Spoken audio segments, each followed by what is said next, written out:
What up, world? What up?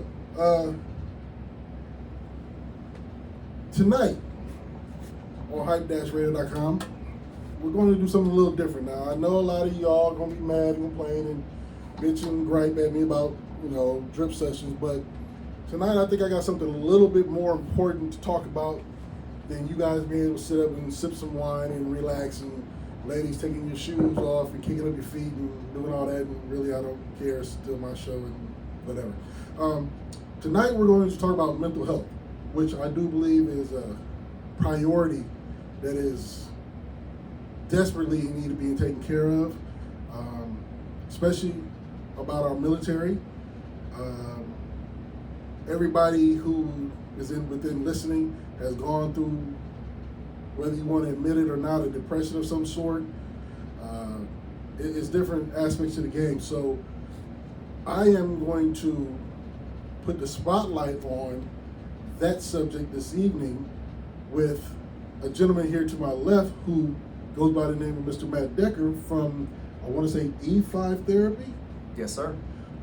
So tonight we're going to get into some real conversation, and those of you who identify, please pay attention. There's going to be some information on how to get a hold of people, programs, things of that nature. Send me questions. I'll connect you with this gentleman here, and the homie Larson sitting over there eating his snacks because he's been bribed to be cool. But tonight, this is real talk. We're going to get into it. Welcome to Hype Radio, sir. Thank you. I'm happy to be here. Okay, so let's go ahead and jump into it, because I was under the impression that you guys were just helping military only, but I understand that that's not the fact. Not at all. We don't just help the military. We help those that got out of the military, and in order to fulfill that mission, sometimes we got to help the families too. Right. Now, you served, correct? Yes. What branch of military did you serve in? What were you doing in the military? Well, I had no business being in the military. I got a pretty privileged upbringing, stayed at real upper middle class, but honestly, I was terrified of college. And I thought to myself, damn, I can't, I'm not doing another 4 years. And I said, that was a real decision. I wanted to serve. I knew I wanted to serve my community. I didn't know how. Mm-hmm. And the fact is, I got recruited. I got nailed by those dress blues of the United States Marine Corps. And I saw those. Those are the baddest uniforms. No one can beat it. Ever. No one can beat it. And I went, I'm as you can tell, I'm a little guy. All of 5'7", buck 70. You might be a little shorter than me, man. Maybe a little bit. And I went, I want to be tough.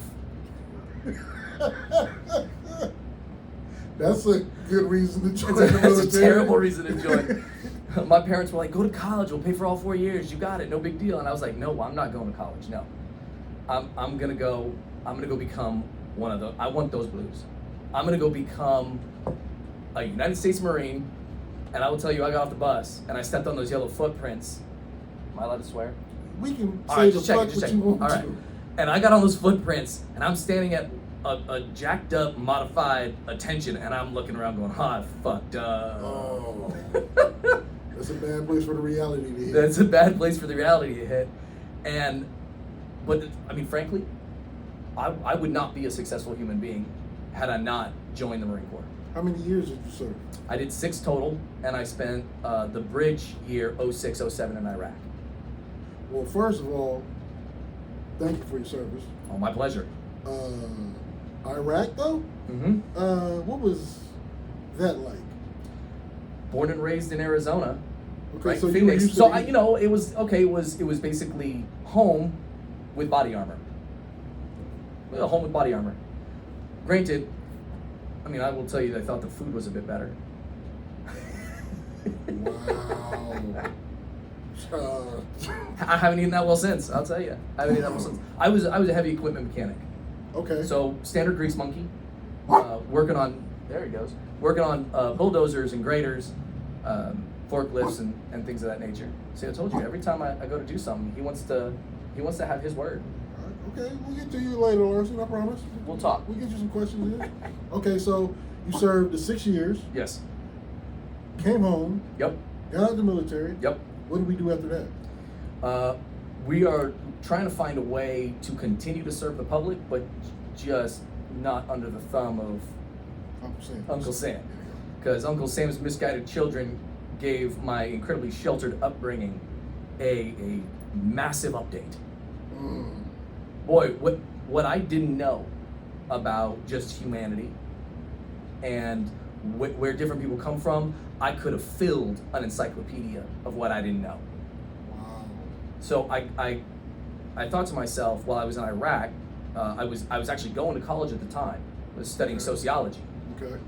And because of that, you know, no one likes a thinking Marine, right? So because no one likes a thinking Marine, my command was like, oh, you a college Marine. So what we're gonna do with you is we are going to make you admin paperwork. So Oh. basically I was AutoZone for Iraq. And then the second thing they did was they were like, if you're studying people, you're gonna be our counselor. So now it was, I'm standing in front of the platoon, and the master gun says, hey, if you're gonna cry, you go to Decker. No, I didn't think shit of it. I didn't. I thought, okay, well that's dumb. Fucked But up thing, but yeah. okay.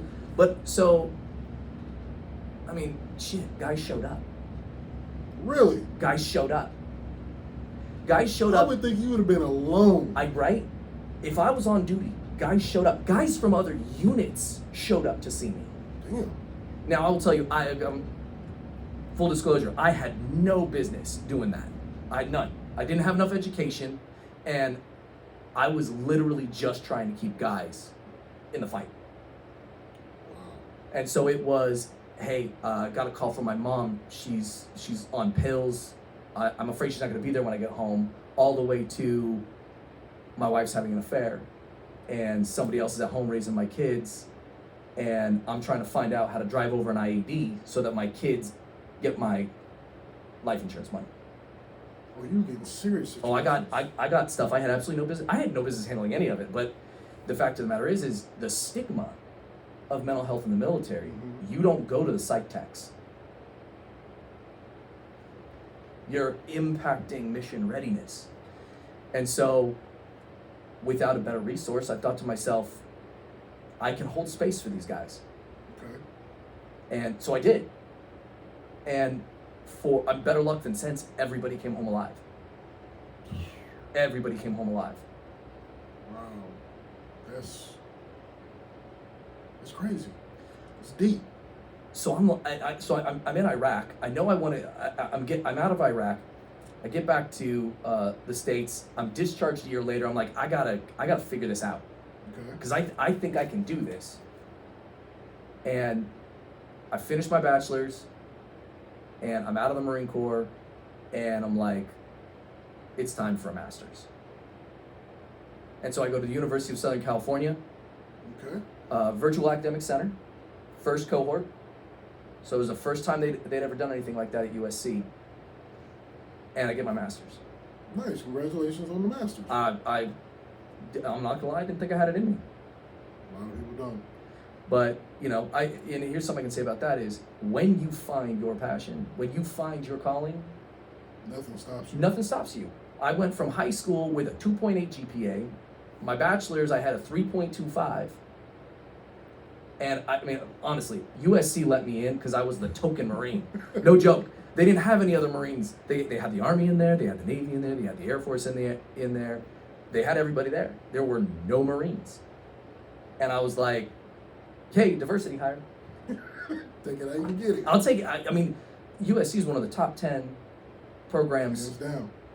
and it was a world-class education. Okay. You know, being a Marine, I need to be taught. I'm not really, you can't really put me in with one of those paper things that you turn pages on. I think they call them books. Oh, yeah, the books. Because, you know, I don't read well. And, but my professors were world class. I had professors all over the United States, in some cases, you know, all over the world. Okay. And got my degree, graduated with a 3.98. I dropped 2 C minuses.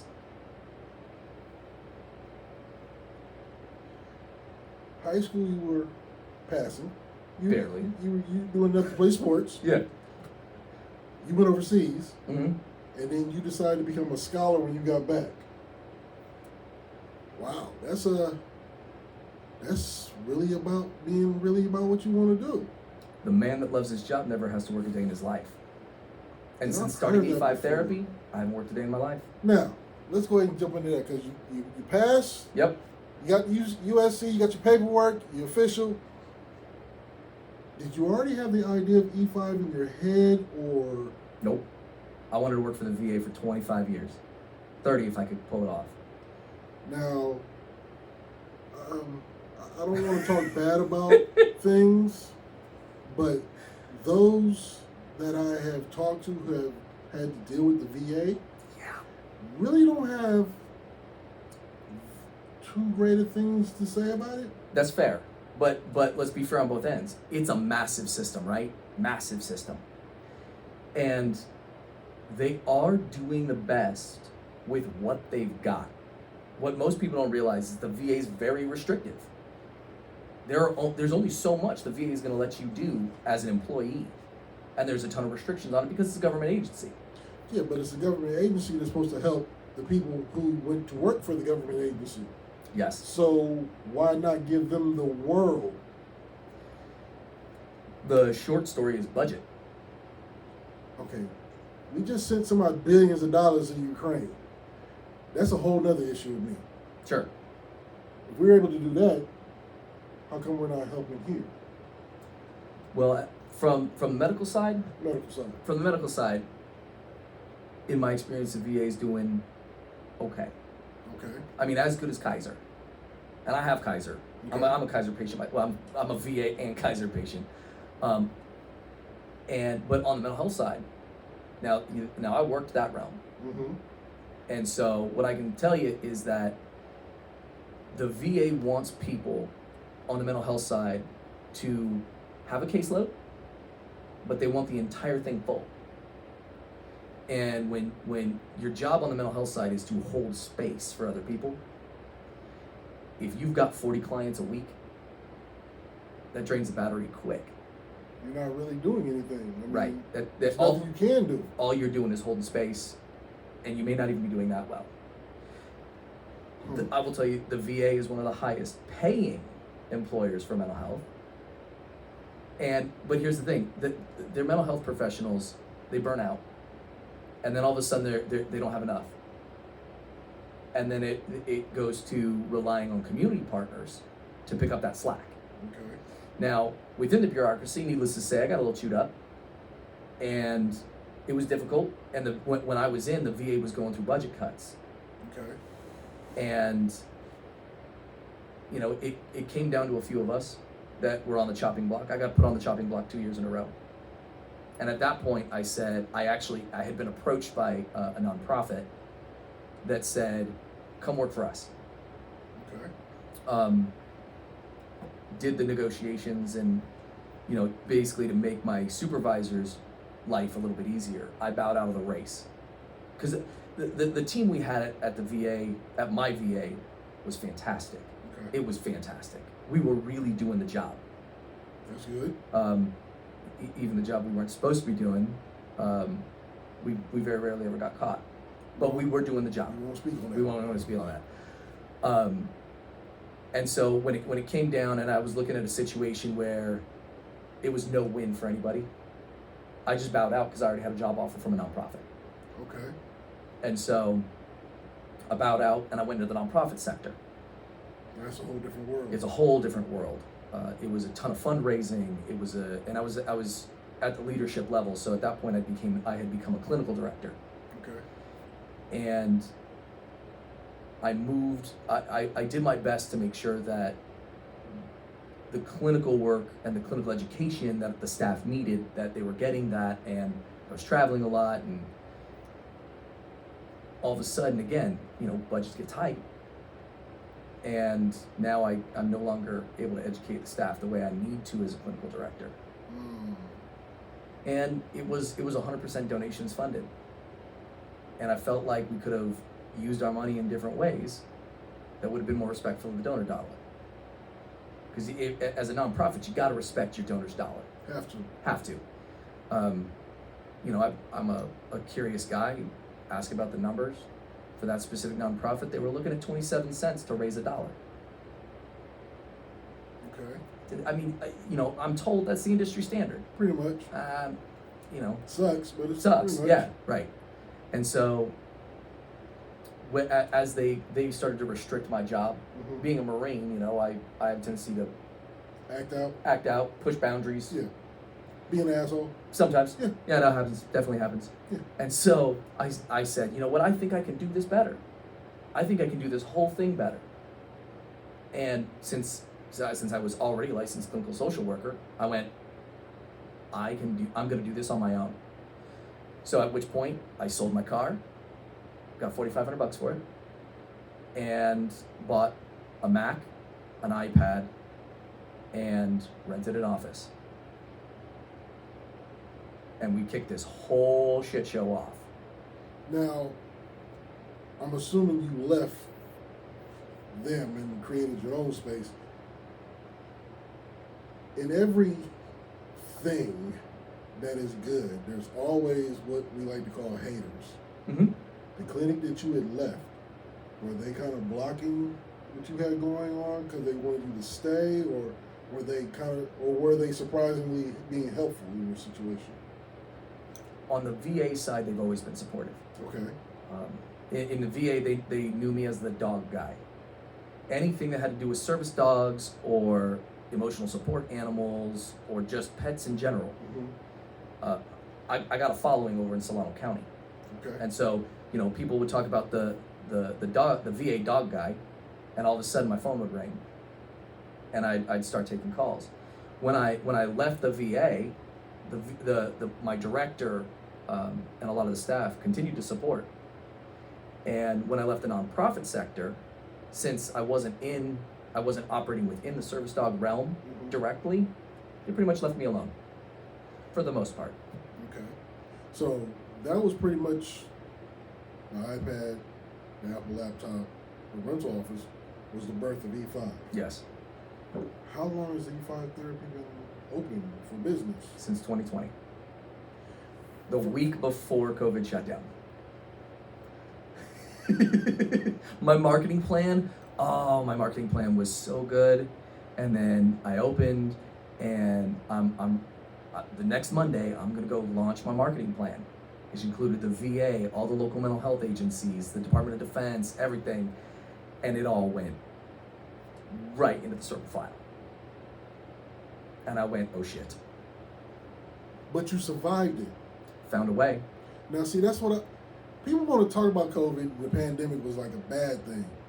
Even in the entertainment industry, I saw it as a good thing because it slowed things down, Mm-hmm. so it made everything on an even playing field. Yep. The big guys, they couldn't do anything. Small guys like us, we couldn't do anything, but we had to figure it out. Yes. So if you were really putting in the work, you were able to figure things out. Yes. You see the guys on social media leaning against the car with all the rent money fanned out. You couldn't do that during the pandemic. No. But the guys who were in the background working and trying to figure out where to go and different, apps and how to figure, and being an old school promoter like myself with flyers and, because I wasn't staying inside all the time. It was Right. underground stuff all the time. So you had to go out and get your guerrilla marketing on. And essential personnel. There I it is. still had to go into work every day. So did I to the main job. Right. I had my letter from the colonel and everything. It was great on the freeway though. Yo, wasn't that nice? Oh, I remember one time I was caught behind this highway patrol that was across the freeways, going back and forth. The first time I got on the freeway and saw nothing but freeway, I was like, I wonder what that's like. Let's find out. So I'm going on the freeway. I'm like, this is awesome. Yeah. We broke the pandemic. People started coming out. I got pissed off. Yeah. Why are you people on my freeway? Right. Go home. But I survived, and it made us, now it's on an even playing field because I was able to catch up. Yep. Now, in therapy, seeing how all your master plans and everything went into the circle file, what was your game plan after that? Spend an entire day panicking. That'll do it. When the dust settled, I ended up, just to make sure that I had enough money to pay the rent, I ended up enrolling in one of those online therapy programs. Mm-hmm. And I did 40 hours a week. And then I realized, and this is, and forgive me, this is a little shady, but I realized that they didn't have a non-compete agreement. But being that Marines do not lie, cheat, or steal, Can't wait to hear this one. I called them and I said, hey, I noticed in my contract there's no non-compete thing. I was like, would it be okay if I moved some of these clients over to my personal practice? And I kid you not, the rep was like, yeah, we don't care. What? And I went, hold on. You got people paying a $300 a month subscription for a service where they only get 30 minutes from me once a week, to I can collect that entire $300 on my own and give them an hour session every week? And they went, yeah, it doesn't bother us, go ahead. And I went, Click. deal, done. So I went through my client list on that specific application. I said, look, I think I can provide you better service for the same price that you're paying right now. And a ton of them were like, sign me up, let's do it. And so we did. That's crazy. That is literally how I built my first caseload. I mean, get it how you live it, I guess. Right? But, so they were pretty much,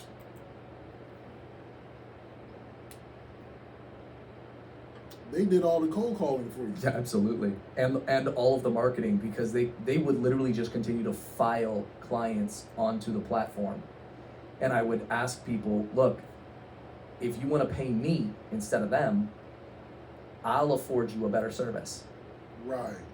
And I checked in 3 times. The company did not care, because they were doing that kind of volume. Built a whole first caseload for E5 therapy that way.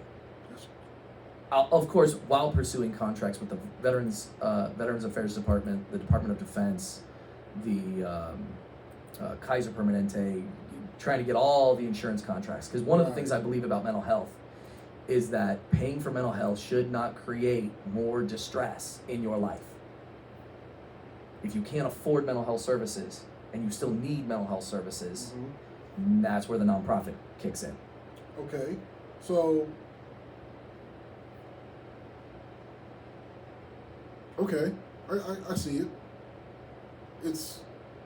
I'm still on the fact that you're having to go through all these hoops and run through the fire and to help out those that was willing to put their lives on the line for the rest of us.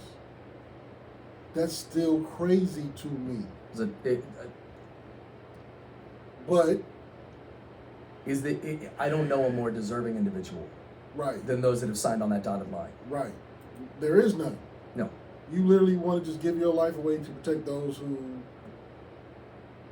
Blank check, here you go, Uncle Sam. Up to and including my life. Pretty much. And that's bonkers to me. It is nuts.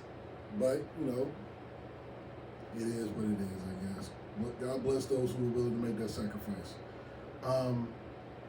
So, you got your client list. Yep, got it all up. You're giving clients... did you increase their therapy session? Because you said that... I doubled the amount of time I was spending with the clients for the same price. Now, from the 30-minute session when you were with that other company to now you've doubled up, you're still working with the same amount of people. When did you see that you were getting... Was it ever a time where you were like, okay, I'm doing too much? I'm always doing too much. That's the game. What is it they say? The heavy is the head that wears the crown. Heavy is head that wears the crown. And that's okay, because I'm willing to hustle. There were times early on when I was doing 7 days a week, 10 hours a day. Wow. I mean, even now, I still, even as the executive director of, we'll call it a medium-sized agency, We'll call it that.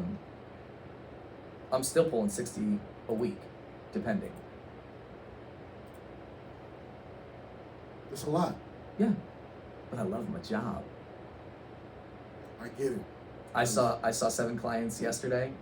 Today I saw 6, and tomorrow I think I've got 7 more. So my caseload at any one given time is, generally speaking, I'm supposed to try and keep it to 20. Mm-hmm. That's according to my board of directors, and a number of my staff hate it when I get really busy. But this week I'm gonna pull 25 hours. That's just face-to-face time with my vets Okay. and some of their family members, and then I'm supervising 4 clinicians. I've obviously got the administrative responsibilities over there, and I'm making sure that things are running smoothly. We got a poker tournament fundraiser on Saturday, Yes. so we are in full marathon, full send it mode. Okay. That's about your hustle. Not mad. Not mad at all. Now, you're located in Fairfield, correct? Legally Sassoon, Okay. but yeah, I mean it's Fairfield. Not a lot of people don't know about Sassoon City. It's a cute little town, but just south of Fairfield is Okay. where we're located, off of Sunset Merganser, right off the 12. Now, was that a strategic move for you to choose to be there, or was that just because that's where the home was? Oh no, that's not where we started. That's 2 upgrades. 2 upgrades. It's 2 upgrades. So we started in one office, and that was on North Texas in Fairfield, Okay. right across from Allenwood Park. If you know that neighborhood, Don't be there. Don't get caught after night. don't get caught there after night. Yeah. And when you come in, if you're really nice to the homeless guy sleeping on the stoop, he'll be nice to you. He'll try to be. Most of the time. Yeah. I generally find most depends on the time of the month. mostly pleasantly psychotic, That's a hell of a statement. right? And then we moved over to Sunset, off the 12, to a location with 4 offices and a conference room, so we could hold groups. Okay. And then after that, we rapidly expanded and we moved upstairs to an old Air Force recruiting office. Nice. Now we have 10 offices and a conference room, along with dedicated reception. Okay, so through that whole period, was that a fast-paced move or a growth, or was that a slow and steady, or how did it come about? To date, we have always outperformed our expectations. Okay, that's good. So when we hired the 3rd team member, we had 2 more in the wings coming on board, and I went to my staff and I said, "Look, guys, we can fit this whole team in this office, Okay. but there is an office upstairs, and we could move in there, but I'm not gonna make a move that I know is gonna cut down on cost of living increases for everybody, and that could potentially affect people's year-end productivity bonuses. Right. Because if you're working hard, you should get rewarded for it. That's, say that again. If you're working hard, you need to be rewarded for it. Yes, indeed. And so I went to the team and I said, "Go take a look at this, and you guys tell me what you want. If you want the office, I'll make the deal. If you'd rather have a bigger productivity bonus at the end of the year and cost of living increases, then we can stay here and we can make this suite work." And the team voted unanimously to move. They'd rather see E5 therapy grow. I'm not kidding. I know I was never, well, I'm always proud of my team, but at that moment, that was the proudest I'd ever been of my team. And they said, "No, we want the expansion. We want to grow." And I said, "Okay." They chose growth over the dollar. It is a masterful feeling to have people surrounding you that believe in the mission. Wow. Now, the people who decided to make that decision, are a lot of those people still with you today, or have they moved on to do their own thing? They are with us in one capacity or another. One of those was our billing director, and she ended up moving out of state and asked us if we would, instead of having her as an employee, if we'd be willing to contract with her. She's an Army spouse, Okay. and so we said absolutely, let's do it. So we got E5 therapy in different states. We actually have 2 locations. We have one here, obviously in California, and this summer we just opened E5 Therapy Florida. Nice. My assistant director Kim is an Air Force spouse, Okay. and her husband got promoted, Congratulations to him. right? And so they want to end in one place for their son, who I affectionately refer to as Z. Z wanted to go to one high school, which is rare for military families. One high school. Very rare. So they decided to split the difference and buy their forever home, and they wanted to be in Florida, but she wanted nothing more than to stay with E5. So she said, can I open a branch out in Florida? And I said, we gotta do the market research on it, but tell me where you wanna go. She wanted to move to Tampa. And now our office is located 15 minutes from, I believe the name of the base is Dallas, Yes. which is 15 minutes away from the major VA medical center. We are right smack dab between the two of them. Okay. I'm gonna need 7 numbers before you leave tonight, because God is truly on your side with this, because that's a hell of a move. You couldn't have planned that strategic Nope. move. Nope, no way. Okay, so now we are pretty much on both coasts. E5 therapy is going well. Now, you mentioned earlier you were the canine. Mm-hmm. I was reading on the website that I guess you guys actually bring in canines to do kind of therapy sessions. We do. So several of our therapists Excuse me. are canine assisted, which Okay. means they bring in their dogs, the ones they've trained, the ones that they live with, and we work with not only our dogs, but if our clients have a dog, we work with their dogs too. Because here's the thing, you think about any time you've ever had a crisis, right? Any kind of anxiety attack or any kind of major depressive issue, and if you're lucky enough to be on the receiving end of the love of a dog, that calms it down It really does. in a big way. It does. In a big way. And because there's that unconditional bond, that unconditional love, they ask very little of us, but they can give us so much more. And I witnessed that in a number of other jobs. And when I finally decided to really go at it, Mhm. I trained my first therapy dog, was a rescue, and she was the therapist. Okay. I just brought her to work.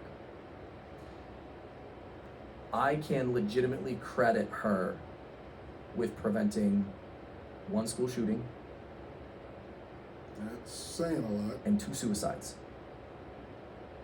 Because, and you know, Wow. let me call out my flaws right off the bat, right? I'm human, like anybody, and sometimes I get up in my own head and I don't see something.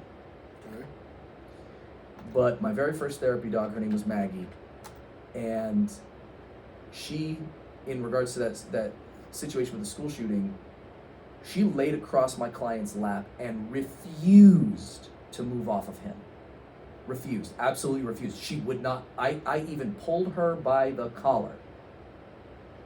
And finally, I as I was trying to drag her off of my client, Mhm. I let go and I sat back and I go, this is not like her.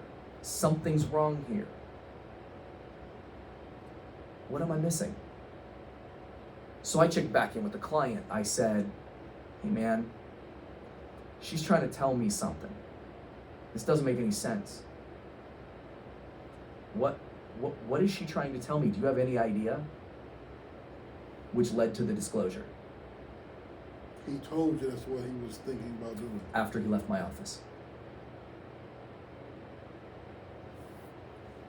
Okay.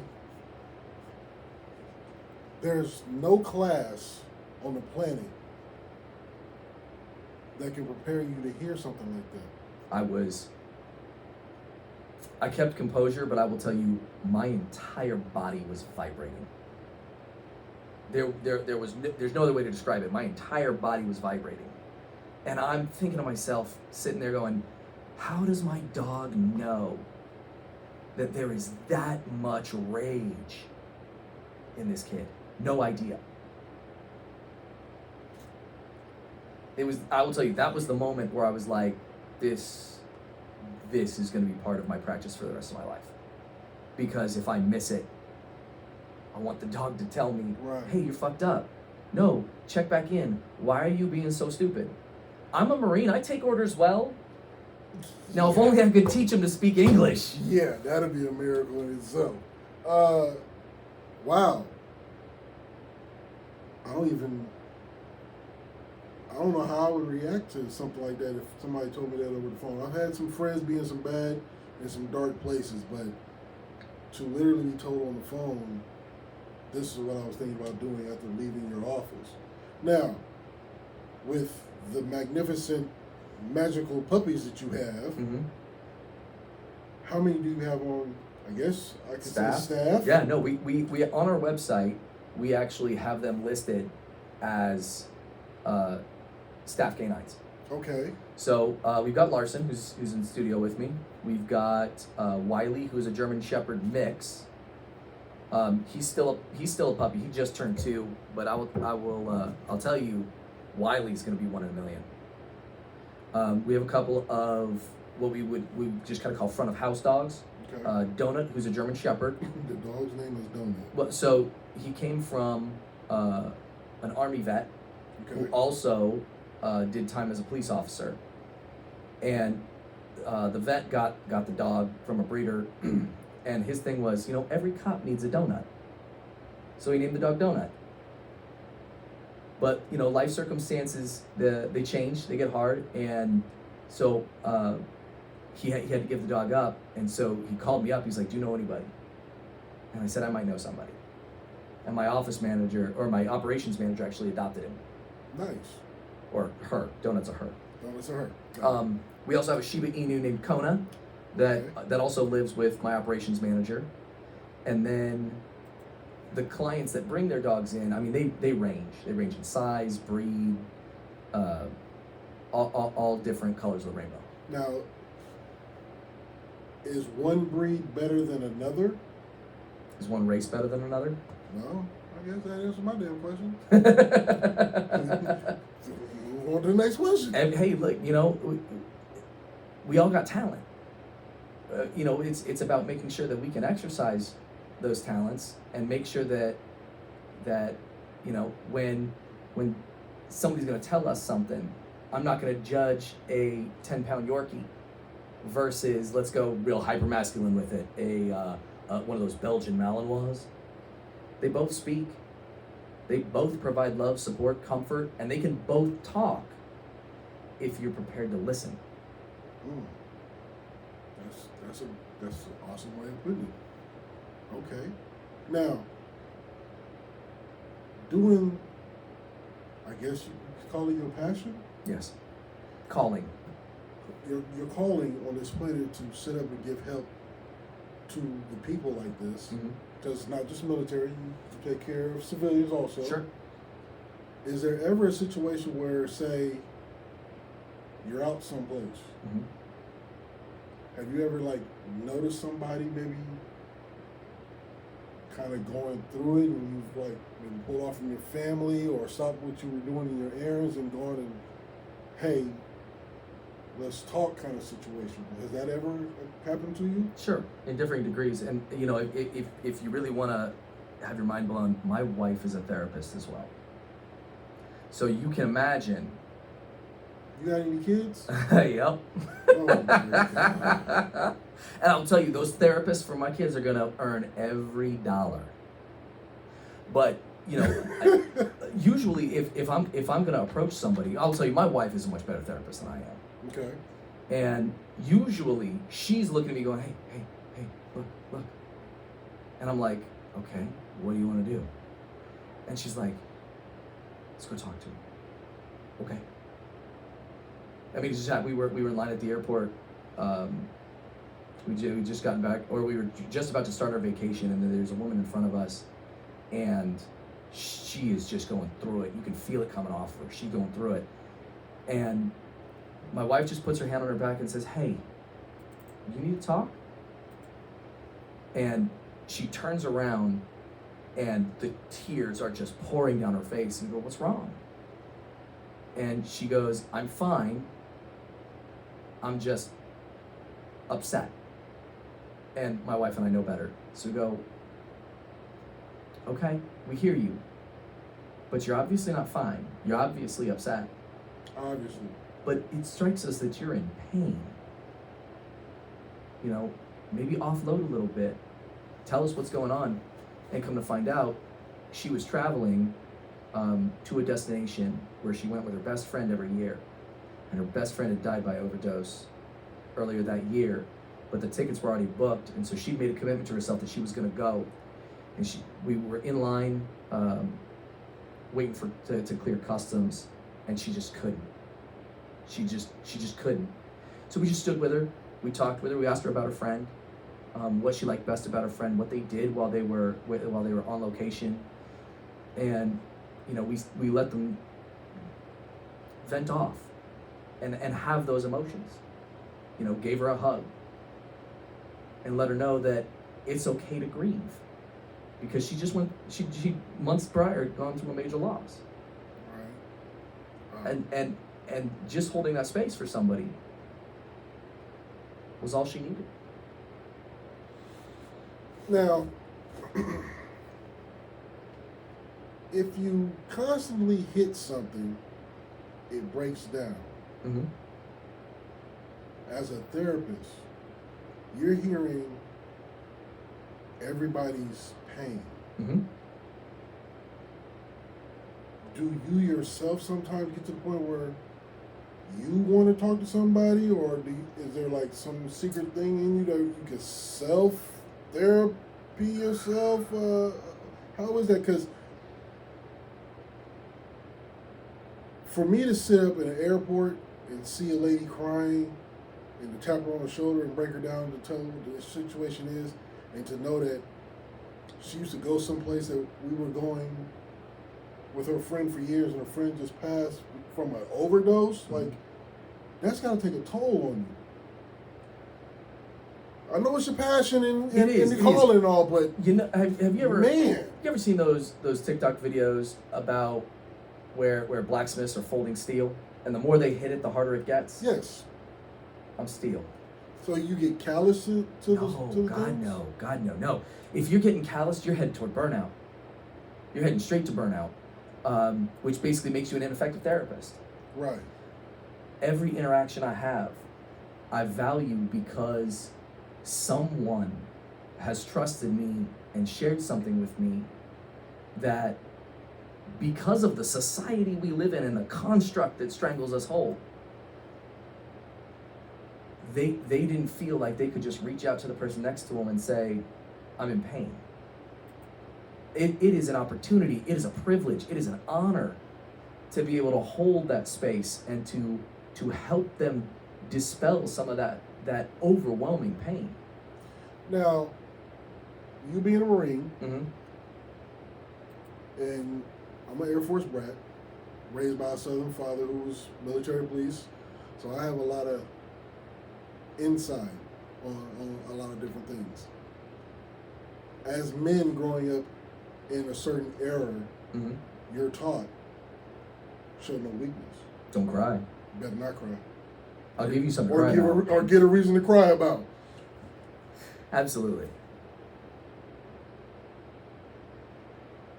How difficult is it to, well, when you were in Iraq, I mean, was it the simple fact that people were away from their families and they were able to tap into their softer side, or it was just to the point where I don't know what to do, I'm lost? Stress was overwhelming. The I mean, I will say that men and women, but when in my unit, we only had one female, and she was a higher enlisted, So, needless to say, she wasn't going to come talk to Corporal Decker at the time. No. So I saw everybody I saw was a man. I'll use the masculine of the pronouns. None of us would cry in public. But when I was the duty NCO, I had a small room where, as the duty NCO, I was allowed to sleep while the junior enlisted had to stay awake. Okay. So, knock on the door at 2 a.m. Let me tell you something. If somebody's knocking on my door at 2 a.m., It's a real issue. it's a real issue. And I let them in, and we talk. That is a room with only 2 people in it. And my goal for that was just to be able to hold space. If somebody holds space for you, that means they're giving you some place to put your shit. Okay. And how do you get the shit out? Sometimes it's tears, sometimes it's anger. But if you have a place to put it, that alone can provide you relief. So it's a lot of situations just being there so somebody can vent. Well, in Iraq, that's what it was, because I didn't have any other skills. I was a one-trick pony. I had 2 things. I had tell me, and I had let's journal about it. Which, for the record, yes, I'm aware that's crap. I mean, journals are great, and they're a very effective intervention for mental health, but I didn't have enough education. I didn't have basically any mental health experience at the time. Like I said, not entirely sure how everybody came back alive, but Okay, so they came back alive. the journal thing, really? Yep, That works? I do it. You journal.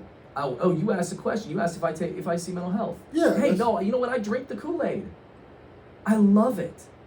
I go to my own therapy every couple of years. I just got re-enrolled with a new provider. My wife and I go to couples therapy every 3 to 5 years, because don't think for a minute that because 2 therapists are married, that is a blissful marriage. When we argue, Ooh. it gets clinical. My wife will be like, "Stop treating me like a client," and I'll be like, "I don't know what you want me to do." She's like, "I want you to get out of the textbook." Well, it's part of my skill set. Stop diagnosing me. It goes back and forth. I don't mean to laugh. No, it is. It's funny. It is, but That seems like it's going to be a show on television kind of thing. I want my credit for it right now. That's fair. God. Okay, so as you fast forward to E5 therapy now, Mhm. obviously you have a lot more education in this field. Yes. You have a lot more. You're a vet in the game. Yes. And it's weird to talk to a Marine that wants to talk about feelings. How does that make you feel? Do you? Friends that I know that are Marines, they don't feel. Nope. I'll do handstand push-ups right now. Don't worry. Man, rah. Okay, so,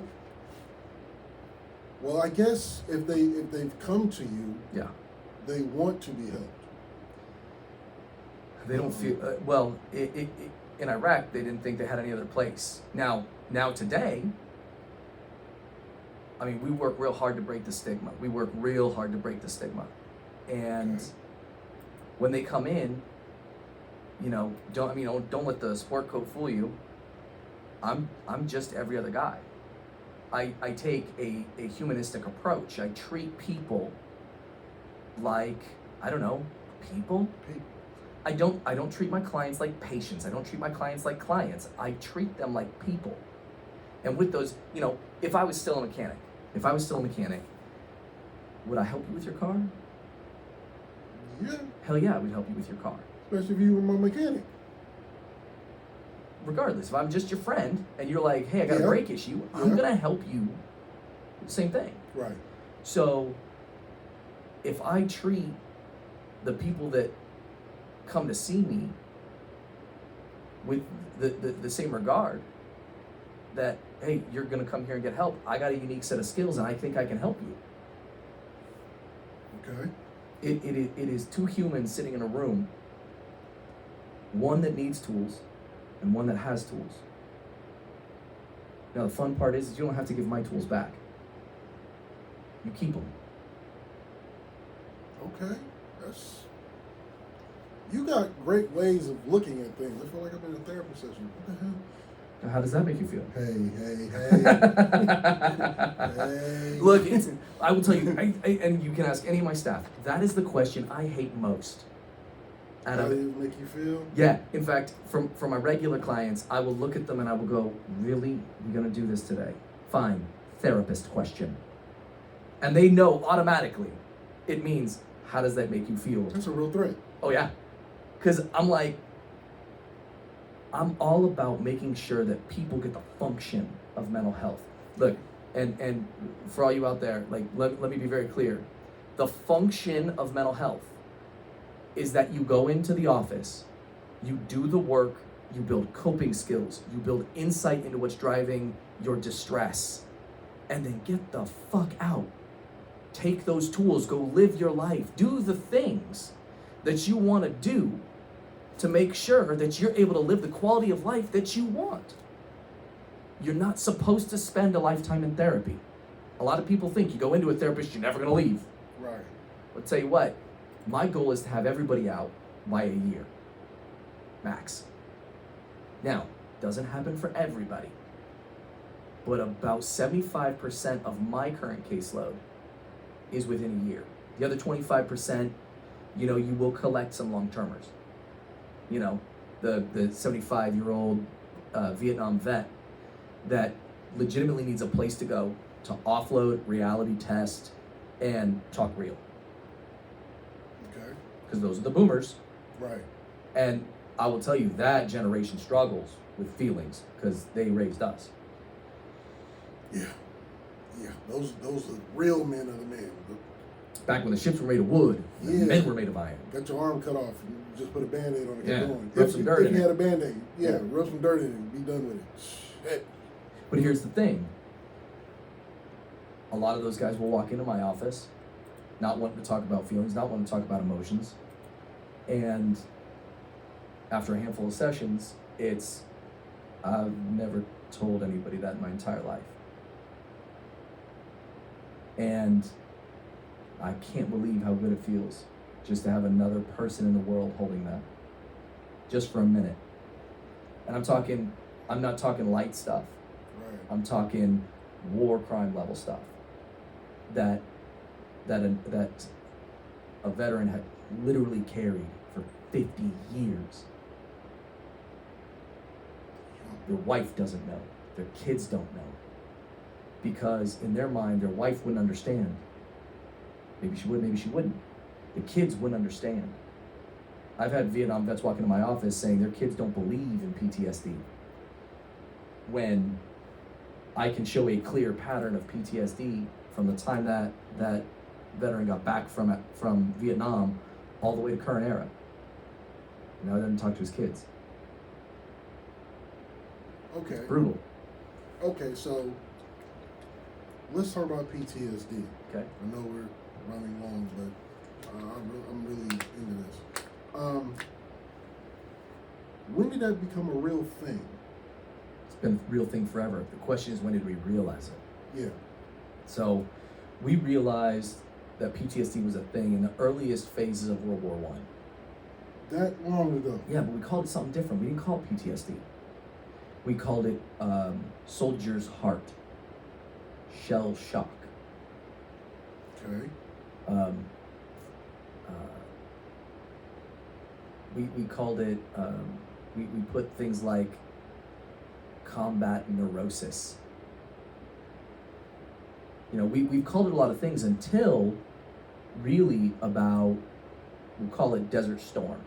Okay.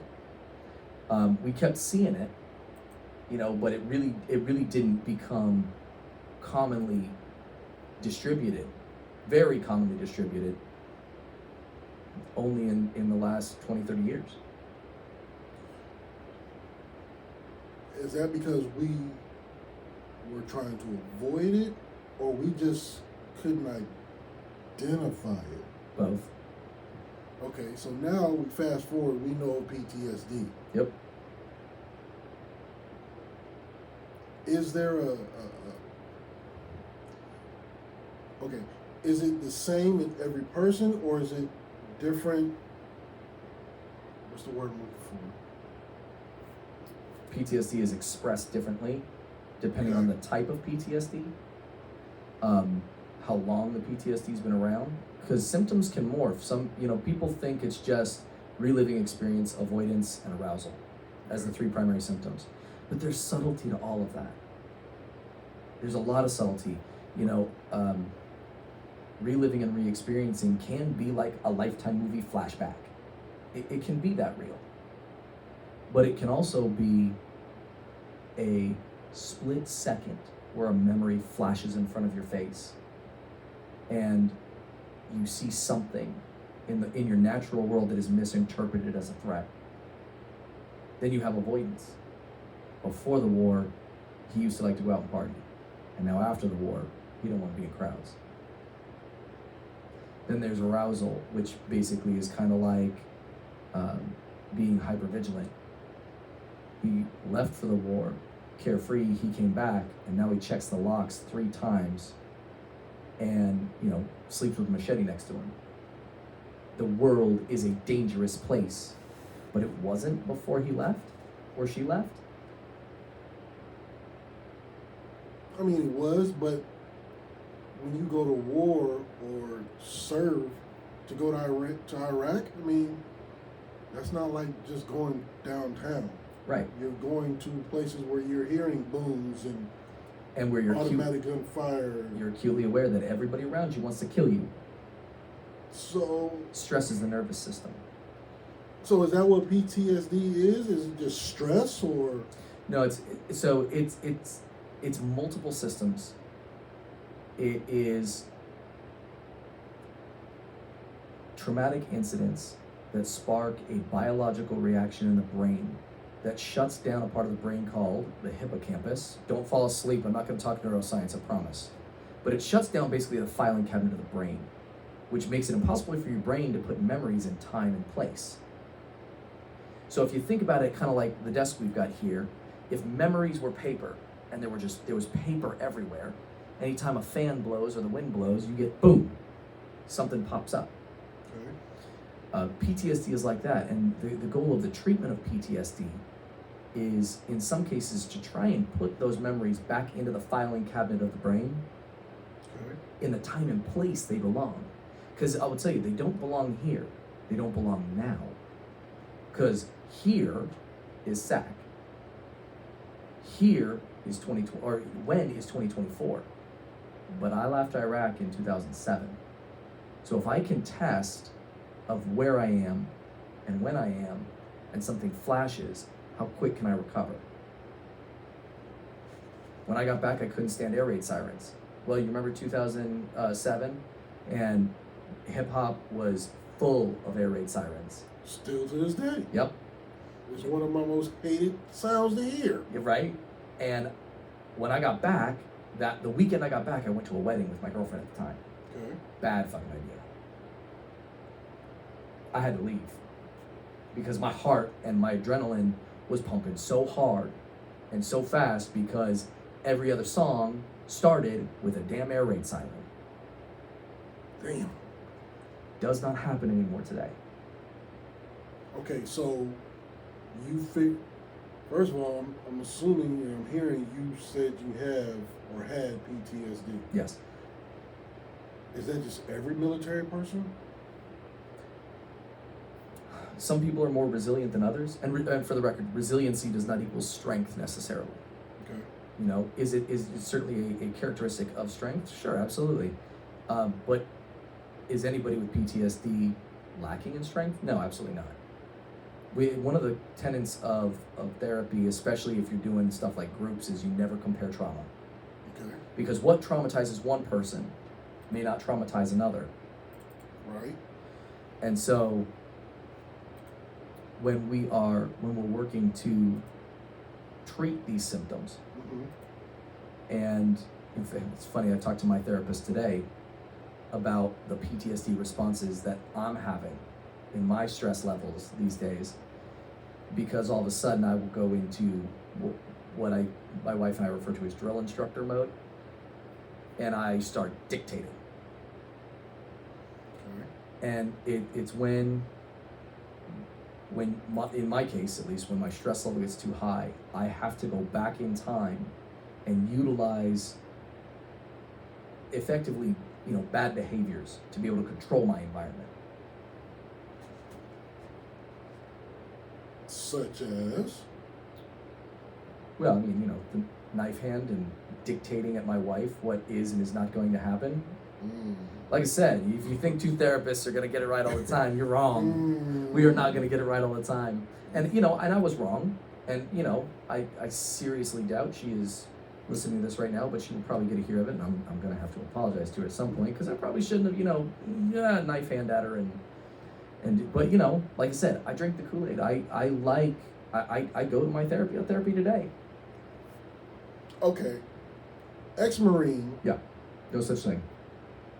That is literally the third time I've heard it. I got 2 Marines that work at my construction site. Okay. Marine. Yeah. Who has acknowledged a weakness? Sure. That was another topic of therapy today.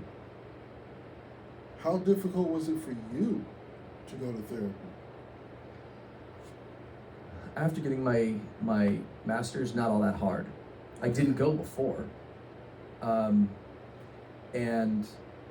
my wife and I, we've had our struggles and we've had our stresses, and I have basically spent, I've got to be pushing 7 years right now on a phase of growth where I am leaning far into authenticity.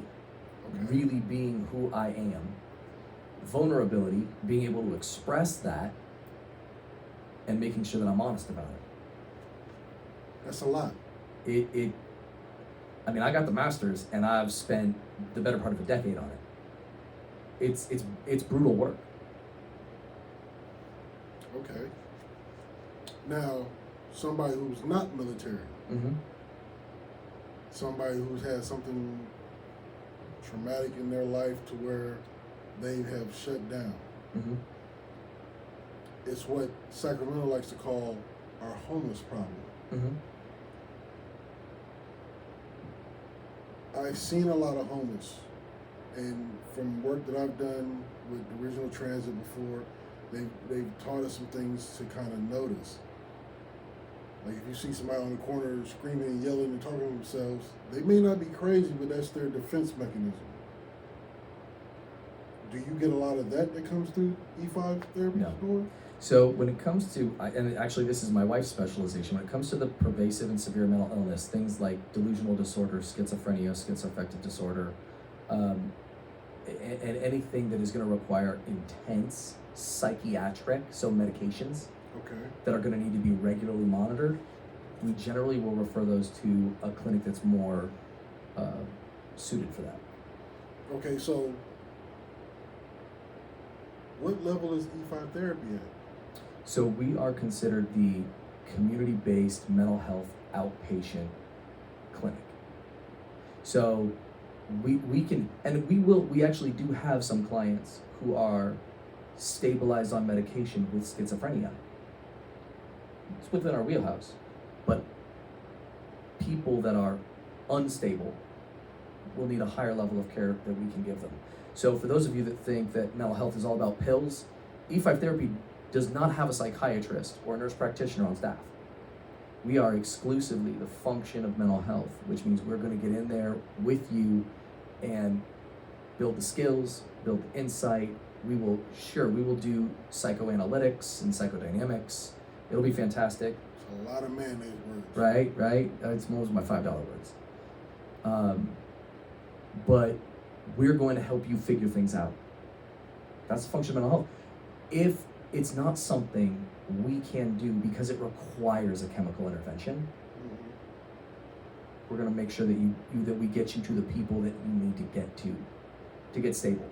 Because when, let's say you've got hallucinations, there is nothing a psychotherapist can do to help you with chemically based hallucinations. Those have to go to psychiatry. They have to go to usually an inpatient stabilization unit. And you guys, E5 therapy, Mm-hmm.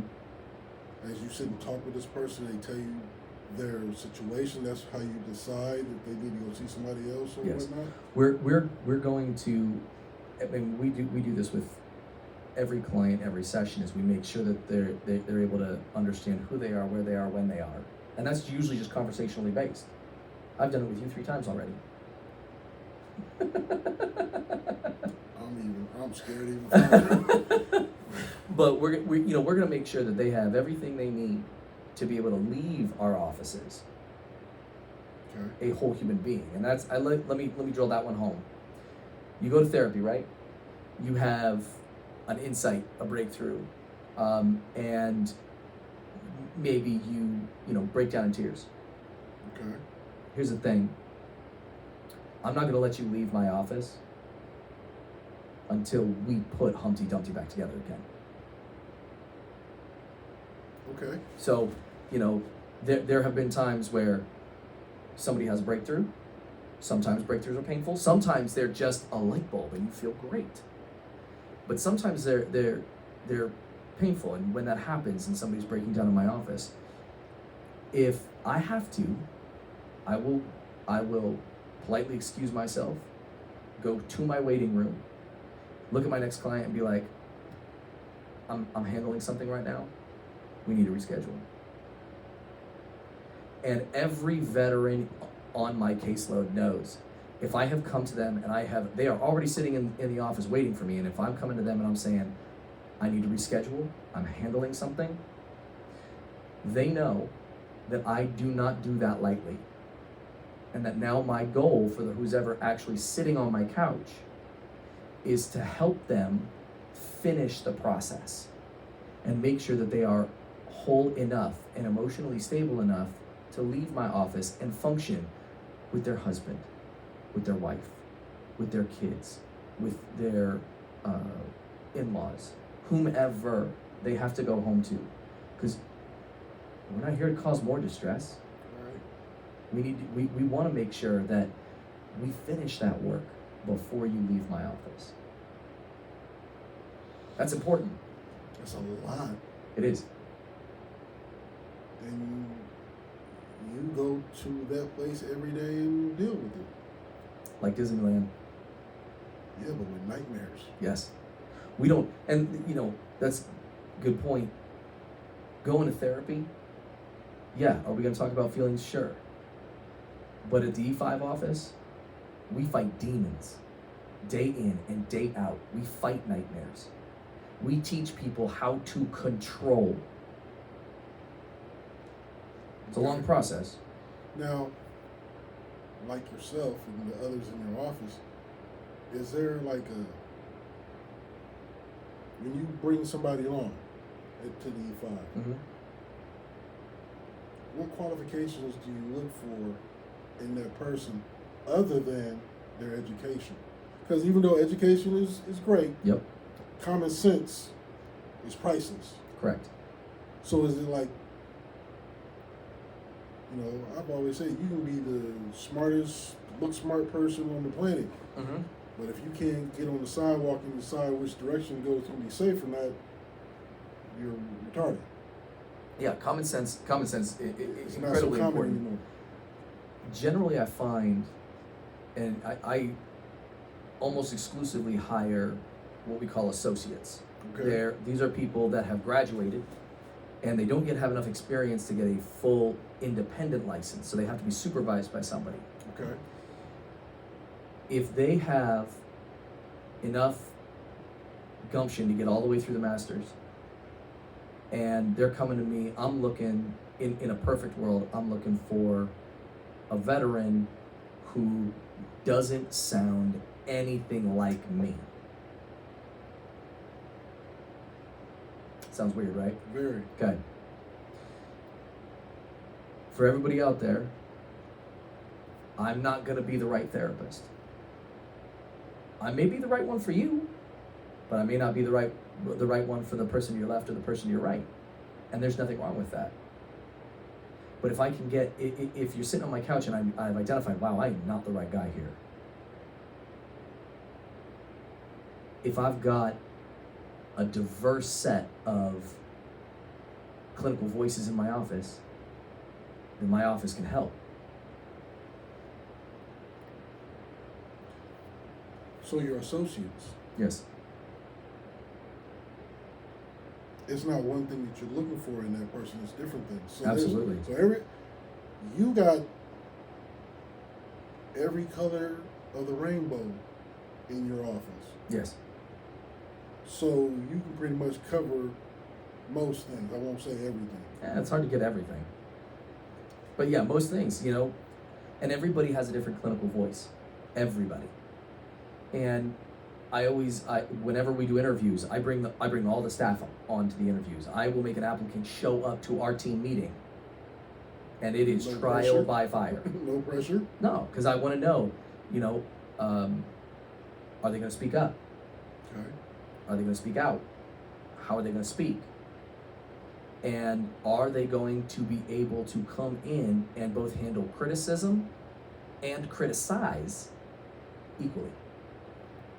And do we not have any? We actually we're in the process of hiring our very first civilian. No military affiliation whatsoever. But why? Because we don't have that clinical voice. We are all military and military spouses. Okay. I mean, that would help because you're dealing with military. Yeah. And civilians just don't understand military. Right. That's just what it is. It's a hard life.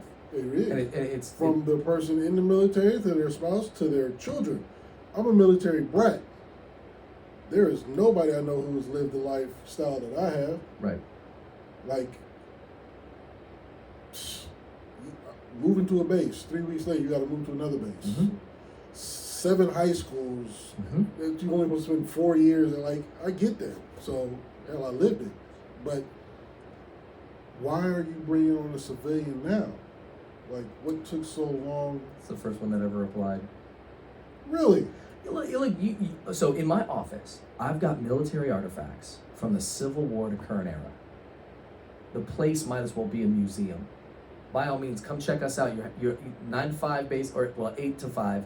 You're welcome to come in and check it out. We have an actual Civil War uniform and a Civil War saber with a picture of the dude, and a framed article about where the sword and the uniform were found in Oakland.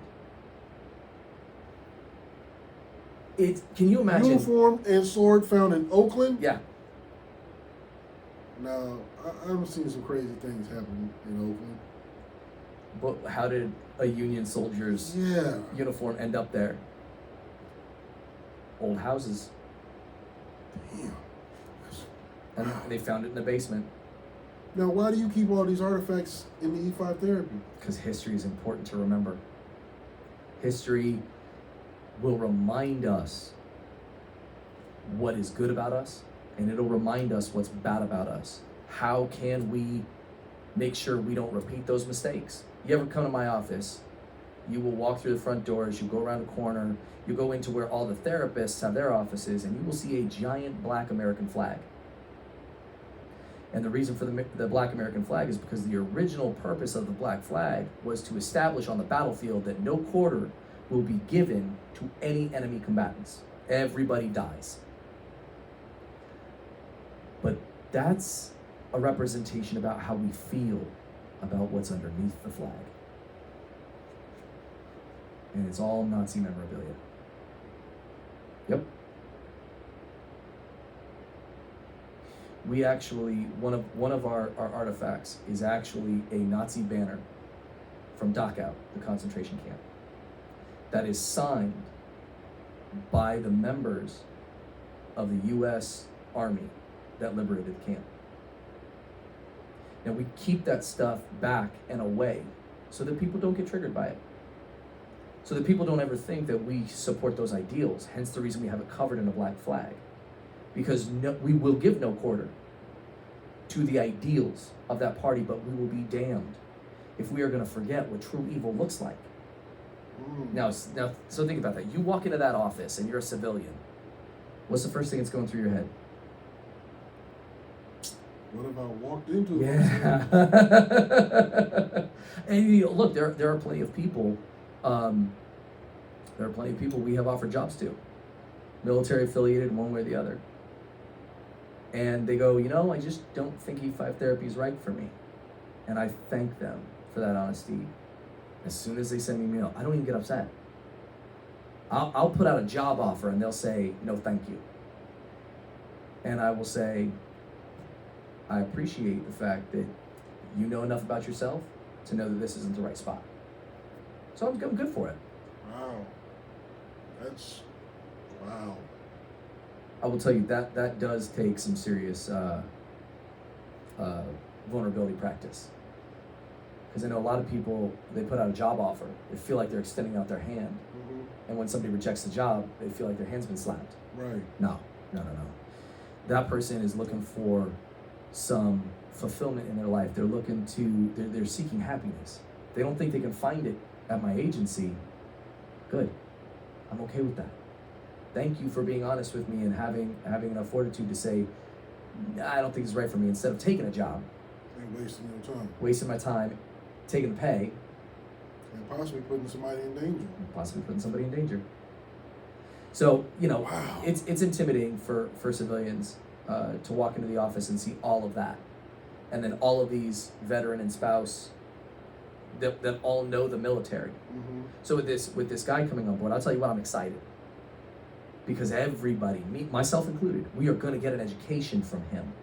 Yeah, it's another piece to your great big-ass puzzle. Yeah. Wow. Okay. Well, shit. This has been an eye-opening kind of situation. I didn't think I was going to get this deep into it. I knew about mental health and how it was a problem, but you've said a lot of things, and that kind of opens my eyes to it's deeper than I even think. One of these days I'm gonna have to come back here. We're gonna have to talk about masculinity. Now, see, hold on, because that's gonna be a problem. Why? Well, What's wrong with masculinity? nothing's wrong with it. I agree. Look, we've already agreed on one thing. There it is. But I'm at. I don't know.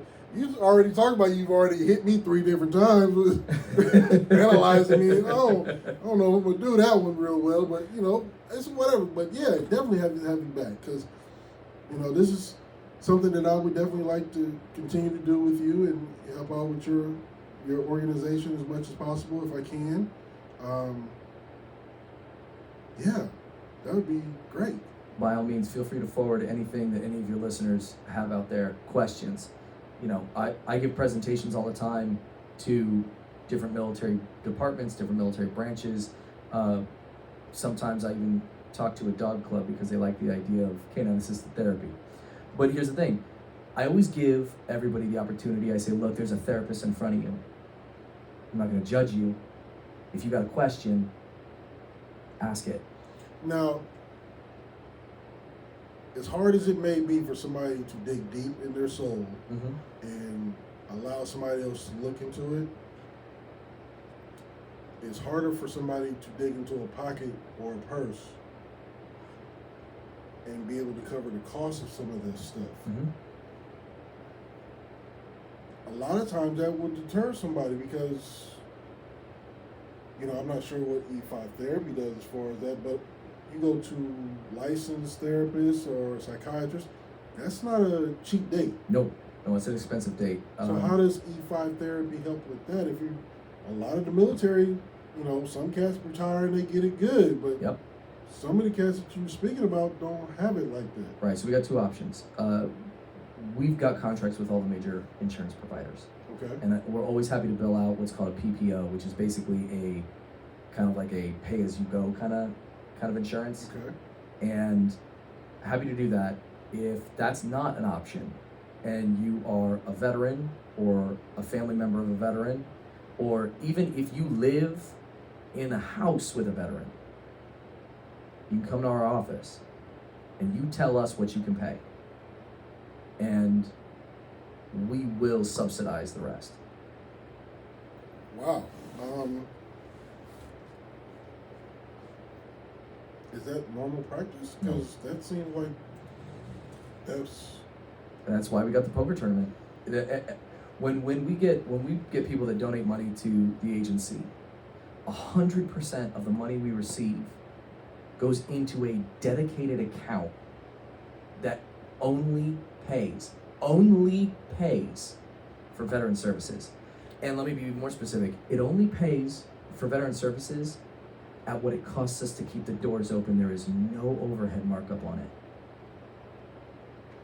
So when I said respect the donors' dollars, not only are we going to make sure that mental health is affordable for the brothers and sisters in arms, but if they come in and either can't or won't use their insurance benefits for one reason or another, and they say, I can pay you $50, cool, our foundation will pick up the rest. And you know, the going rate for mental health out there these days is anywhere from $175 to $225 an hour. But needless to say, that's not our overhead cost. Our overhead cost is $125 per session. That pays for the salaries, that pays for the office, that pays for, you know, we do it Joe style. We got coffee in the office, we got soda in the office, we got water in the office, we got snacks in the office. We even got a popcorn machine in the office. Because, you know, why not? You know, a veteran donated, said, hey, I bet you guys, and they gave us all this popcorn and this popcorn maker. So, you know, popcorn it is. And we will take whatever they give us. And we will make sure that we can keep the doors open, because as all the MBAs know out there, no margin, no mission. If we don't make the money, we can't continue the fight. So when people donate, their donation dollar goes maximum far. Okay. That's a blessing for you to be able to help people who, for whatever reason, can't put up the 125, 175 an hour kind of thing. But Yep. that's why we're having the poker tournament. That is why we're having the poker tournament. Now let's talk about the poker tournament. Where is it going to be held at? It's going to be this coming Saturday, March 9th. Doors open at 4 at the Vacaville Veterans Hall in Vacaville, California. We've got Cane's Fried Chicken. Never eaten there, but I'm gonna try it. It's good. It's really good. They say it's the sauce, not the chicken. I don't know. The chicken was pretty good. I went there a couple of months ago, first time ever. I'd never heard of it. Okay. And now they're our food sponsor. Nice. By all means, That's come a big eat. company. Come eat. Tito's Vodka is one of our sponsors. Now it's a party. Right now it's a party. We've got Mare Island Brewing for beer. Okay. And then our two major sponsors are two realtors, Paul Everett and the Lesty realtors out of Napa. Okay. So they're the ones that sponsored the overarching everything we got. Tickets will be for sale at the door, Okay. but you know, we're only gonna have seats for 100. So by all means, get there early, because let's face it, you don't want to miss the chicken. We've got That's going fast. I will tell you, we've got Especially some. with Tito's. Yeah. We've got some really cool silent auction items, some really great raffles. I think we have like 30 raffle baskets. Nice. Raffle's simple, $20, 25 tickets. Put your raffle tickets anywhere you want. For the silent auction, we have 3 different blades that companies have sent in. For those, and you know what, let's make it really crazy. For those of you that know blades, if you know half-faced blades, which are impossible to get, Like I think Jesus got the last one. we have one. You have an inside source that We do. people would annihilate for. We have one. Nice. And it will be there. It will be there, and those are our biggest things. We also have a. And you're gonna hate me for this. I'm gonna absolutely get a punch in my manhole card on this one. We have a basketball player from the Warriors that signed a photo for us, and I cannot, to save my life, remember what his name is. And it is that is just absolutely atrocious of me. It is. So we're looking at Steph. No, that one I know. Draymond. I don't know that one. What's another one? Jesus Christ. I'm gonna tell you. I'm a Lakers fan, so hey, Well, hey, I'm that's allowed fair. to have this brain fart. Sports are kind of lost on me, That's okay. but Moses Moody. no, it's not Moody. Wait, it might be Moody. Let's see. That comes from Let There Be. Let there be pizza. Oh God, yes, please let there be pizza. Let's see. It might, you know what? I would be willing to bet. I bet some of my staff is watching this right I'm now. assuming it's Let There Be Pizza. Okay, so it's Klay Thompson, Draymond Green. There's Jonathan Kuminga, Chris Paul, Andrew Wiggins. I think Moses Moody might be the I think it person. might be Moses Moody. I mean, so literally, It's Moody. That's where Tibby 80? is that Christina? No, Oh, okay. that would be SeaTac. Oh, SeaTac, okay. Because like I said, I'm terrible at that. Tibby 80, Golden State Warriors, Let There Be Pizza. It is Moody. Yes, it's Moody. Okay, Okay.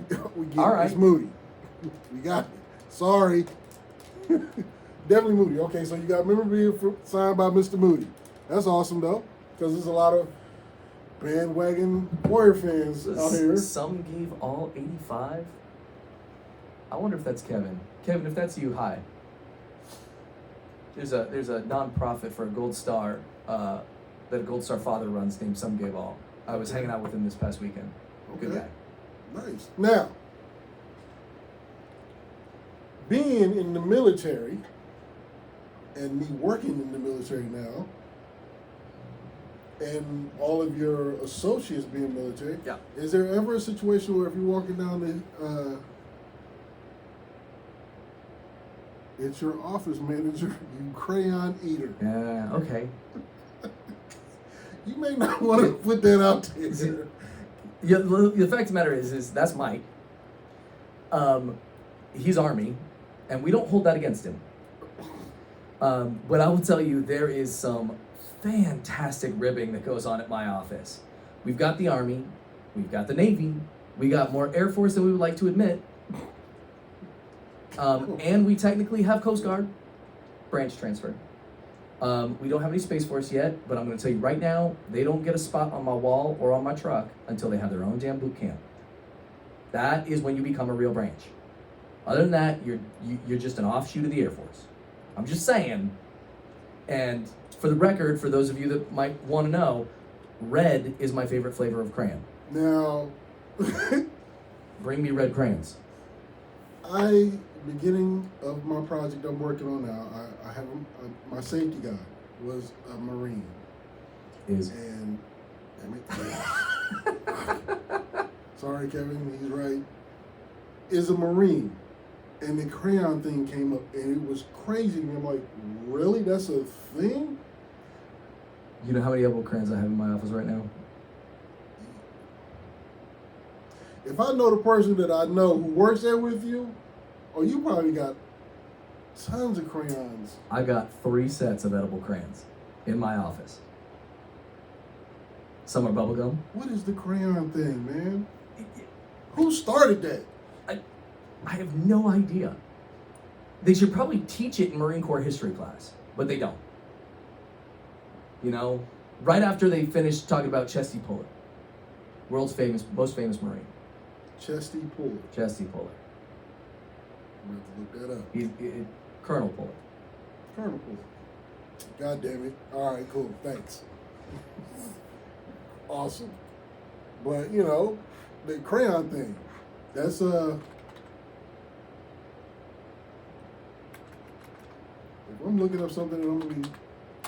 There he is. That's a real person. Oh yeah. See, I thought it was a joke. No. What makes Mr. Puller so famous? He was a beast on the battlefield. How long ago was this? That was Ooh, 98. 1898 yeah, to 1898. 97 to 71. Yeah, Oh, so he was. 1 and 2. Yeah, this is what Kevin said. The real Marines. Oh yeah. Back when the ships were made of wood. So these were guys that would chew off somebody's leg to get to their goal. Yes. Also known as the Tenfelhunden. Devil dog. Okay, I'm glad you said that Yeah. because I didn't get. That's what the Germans called us during World War II. So the Germans came up with the name Devil Dog. It wasn't just a cool Marine sitting up one day and said, "Let's call ourselves the Devil Dogs." No. It was something that identified you guys. You know, in World War II, the Japanese thought in order to become a U.S. Marine, you had to not only pass the training, but then you had to go murder your mother. That's how crazy that our enemies think we have to be.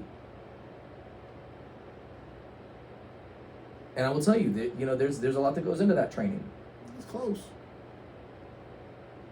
I will tell you my Napoleon complex, since we're bringing up figures of the past. Okay. My Napoleon complex being when I was in high school, 5'6", and all of I think 120 pounds.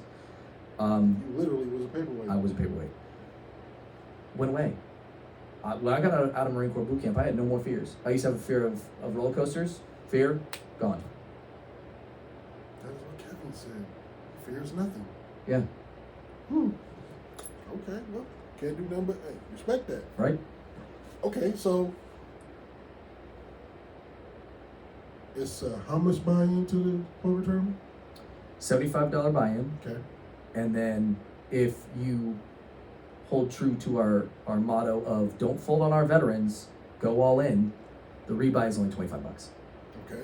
So basically for $100 you get a set of chips and a whole nother set of chips. Now, are we playing for real money? So the prizes for the top 5, Okay. 500, 400, 300, 200, 100. So we are playing for real money. We are playing for real money. Excellent raffle prizes. Oh, some really damn good raffle prizes. I know, right? That's crazy. You know what's funny is I have sponsorships, a space for sponsorships on my truck, and when we opened up the package from Half Face Blades, there was a sticker in there, and I was like, "Can I take the sticker?" And my team was like, "No, it's part of the knife." And I was like, what do I know? You know, ignorance is a thing. I didn't know anything about Half Face Blades until I all of a sudden went and researched them, and I was like, holy shit, how did this show up here? Yeah, how? Like, we need to get some like laser beam security systems because people just want those things badly. And so I was like, I want the sticker. I want the sticker. I want the sticker. Don't get me wrong, I want the knife too. In fact, the office manager over there tried to tell me I wasn't allowed to bid on it because he wanted it. He tried to convince me because it had a left side mount on it, and he uses the devil's hand. He's left-handed. Left-handed. Yeah, and he tried to convince me that it was a left-handed knife. I mean, this is the kind of shit that happens at the office. I will tell you, it's a good time. I had a colleague, he's a civilian, he came to the office one time, and I had him sit in with staff. We were getting a presentation from a new piece of tech that hasn't come out yet, and he was watching me and the other veterans kind of go at it, and afterwards he calls me up on my drive home, he's like, I've never seen anything like that in my life. Like what? The way you talk to them, the way they talk to you. I've just never seen anything like that. And I was like, it's Wednesday. And I was like, hey, look, if you need a little bit of, you know, cultural competency on, you know, all the different branches, you just come on in, sit on the couch, and listen to us talk shit all day long. I bet Yeah, there's some great jokes going on. It's some really good jokes. Oh. And you know what? Here's the best part. Vets come in. We clubhouse style. We got couches. We got recliners. We got TV going. They join in.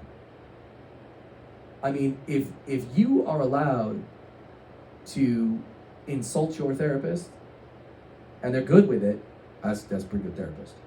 An awesome therapist. You know, I don't know that we've got any Space Force clients yet, but when we do, you It's know, on and popping. my one of my administrators today, I was having them build some stuff out for the Marine Corps League, which I'm a member of, and they happen to be an Air Force spouse, and they put squadron at the top of these brackets, and I went, why are you so Air Force? The Marine Corps does not have squadrons. We have squads. And she goes, how am I supposed to know that? I'm like, this is education right now. Here you go. Squads. And you know, it's literally just a good time throwing shit at each other all day long. It's fun. You gotta come down and check it out. I need to bring a camera crew. Yes. Jeez. Okay. Well, hey, I thank you for coming. I appreciate it. This has been eye-opening. We will be talking after this and later on about doing this again. Please, if the people want to come through, see, participate, help, bring donuts, maybe deliver another blade. Jesus Christ. Can't believe you got one of them. I want the sticker now. Right? Air Force is the best. My father would say the same thing. They certainly fly the highest. Please tell them where they can go. All right. If you guys want to support our mission, you can go to www.e5therapy.org. If you want to grab some tickets before they sell out for the poker tournament, you can hit us up on Facebook @ the letter E, the number 5 therapy, and we will pop up. You can't miss us. We are the Sergeant Chevron with the paw print in the middle. Yes, those are boy chevrons, not girl chevrons.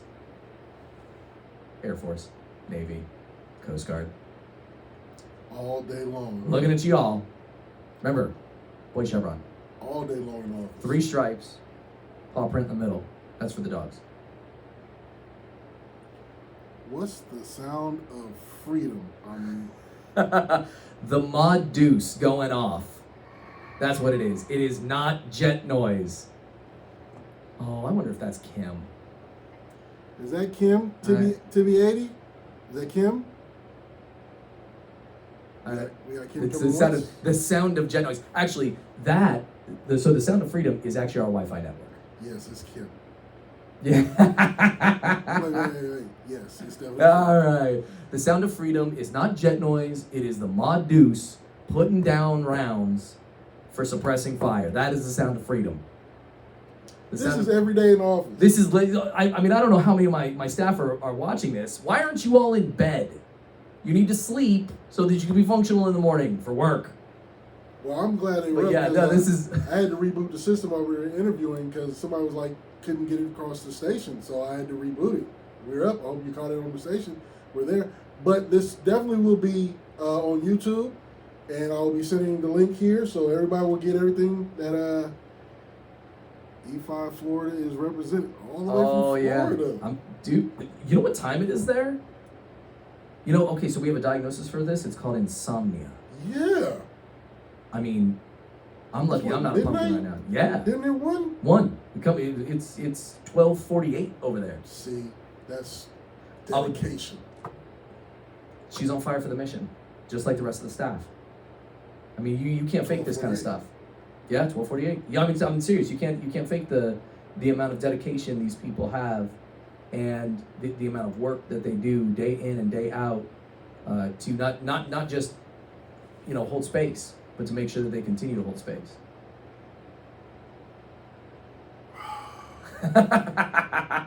Oh, I didn't mention Puma.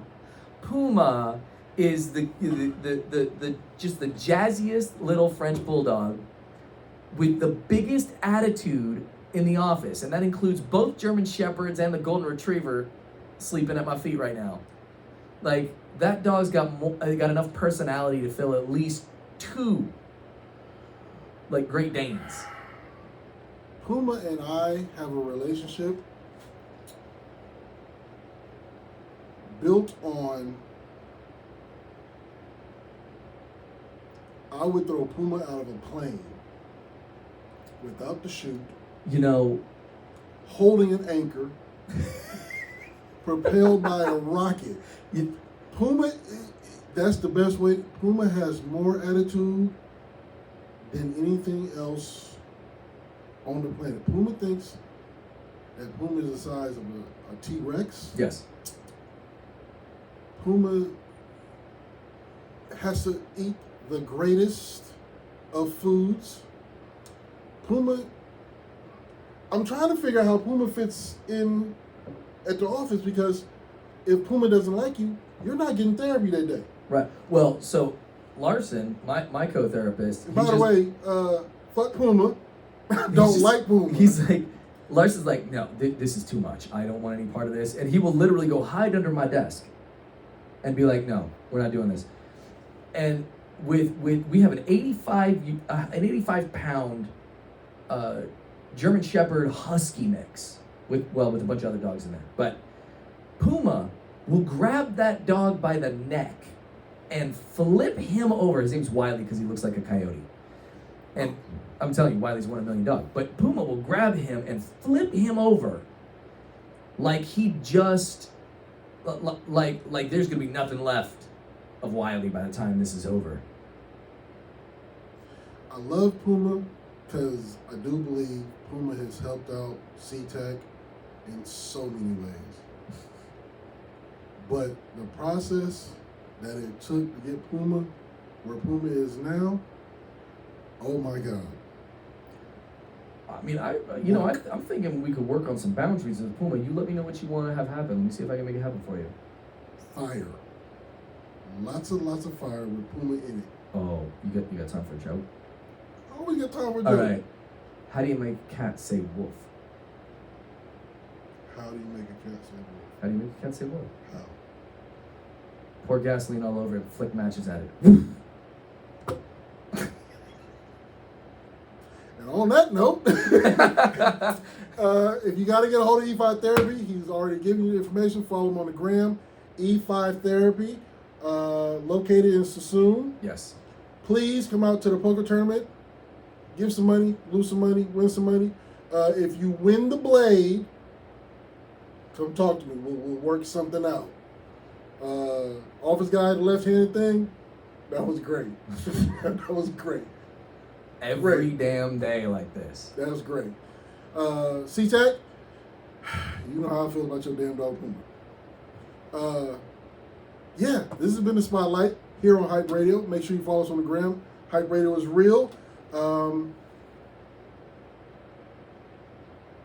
I believe that there needs to be more outlets, more help, and if you can and if you are able, send money. Mental health is important, especially for our vets who have gone and put their lives on the line to do the things that we can't even imagine that is going on. It's easy for us to sit up in a chair in the living room and complain and talk about, but you have to realize that people have gotten up, gone through basics, left their family, and gone face demons that would make most of us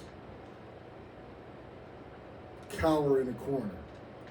So take that in consideration when you see this man, see his associates, see Larson, kick Puma.